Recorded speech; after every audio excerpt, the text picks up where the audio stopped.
Hello, hello, hello.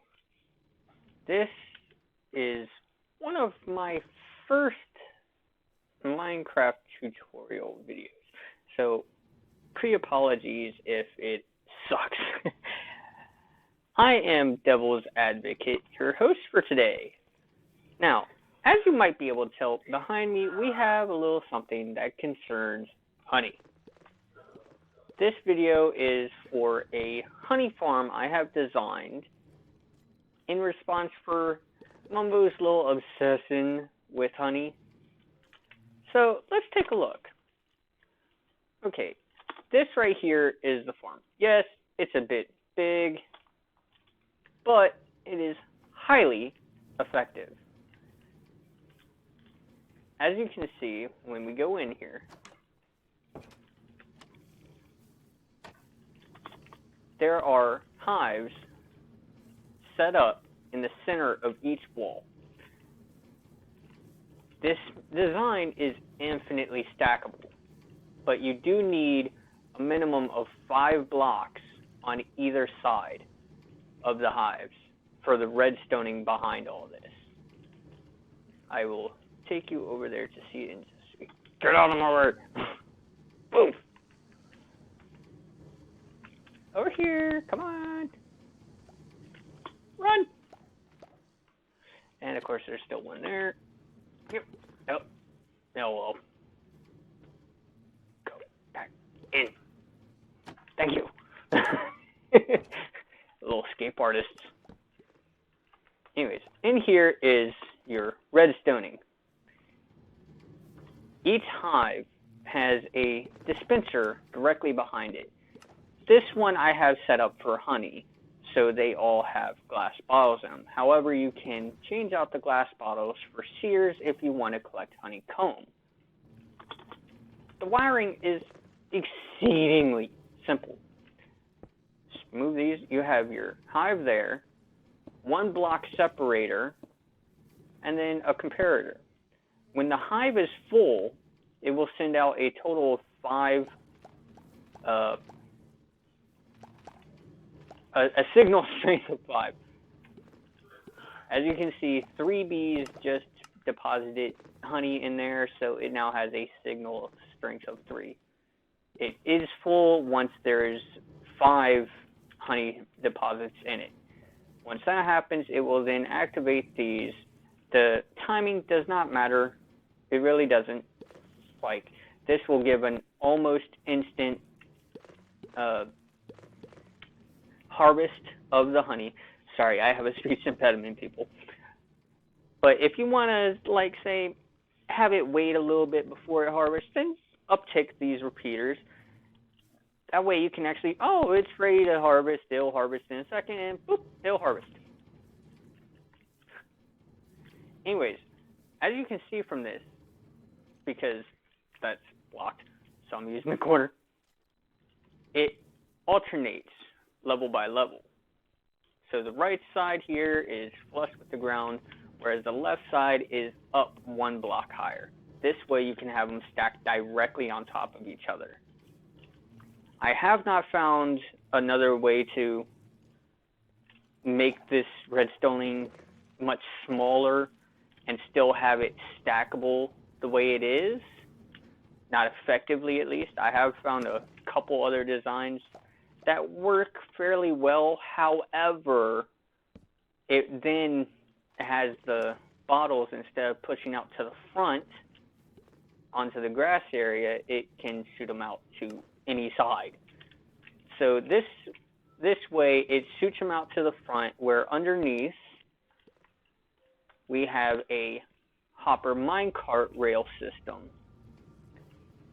Along this system, I have a 3-wide section of hoppers going all the way to the end. That way, it's almost as soon as it picks it up, it's putting it into the hopper to deliver over here.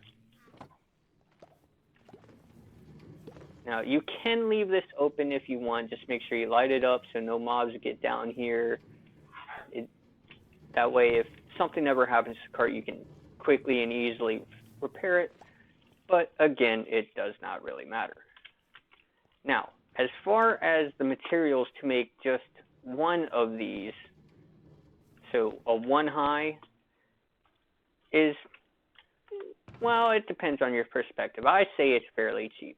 1 dispenser, 1 comparator, 4 repeaters, 5 redstone dust, a beehive, a hopper, and a chest. Now, of course, if you have multiple of these, you only need 1 or 2 chests per line of hoppers. So let's empty my inventory. And of course, you need some building blocks. Now, let's go on and set this up. So we'll give 1 space where we would have the hopper to feed in more items. The hive, and then you want this here. And these blocks are important. If you do not have these and you want to reduce the redstoning by just a little bit by having the comparator here instead of over here, that way you would only need 3 repeaters instead of 4, because you still need this block, otherwise it would activate the ones above and below this dispenser also. Then this dispenser has the ability to drop items here, where the hopper minecart cannot get to it. That is why this block is important. It will then force the items to come out to the front, because you will have your walls here. And you have them here because your redstone will obviously be right along here. So you want to hide the redstone. So back to the thing. I am so sorry, people. Anyways, your repeater facing out on normal, and then 1, 2, 3, 4 out, and 1 to the side. And then just put your 4 repeaters down, facing back into that block to activate the dispenser.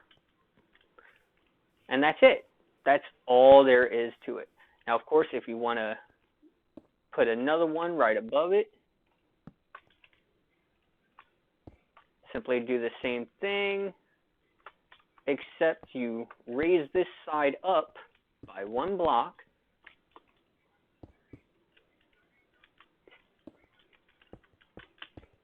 I think we have enough room there. And just do it mirrored to how you had it on the other side. 4. And of course, remember to have the blocks on this side of it also. And there you have it. That is all there is to it. Quick, fast, and simple. Now, of course, like I said, you do have to have these 5 blocks beside it, so you can, in theory, put more of these side by side to extend the inner area of this. However, I've already done that before, and I've noticed that the amount of lag caused by the bees and the particles from when they're pollinated is not worth it. It is best to just keep your farm at this simple 11 by 11 form, 11 by 11 inner dimensions. Now, you can, of course, take this much higher. You can have it all the way up to build height if you want. But again, the more bees you have, the laggier it'll be. I have more bees in this farm than there is hives, because it's 3 bees per hive, and there's, what, there's 20 hives in here, so there should be 60 bees. I think I have about 70 bees in here, but that's just so that once bees come out, a few more bees can go back in and make it a little bit quicker. Anyways, that is all I have for you. I'm going to sign off before I embarrass myself anymore. I hope you enjoyed this. If you did, please leave a like. And I won't say subscribe because I barely ever do these, unfortunately. Hopefully one day I will get into making more of them. Alright, everybody. Have a good night. Take care.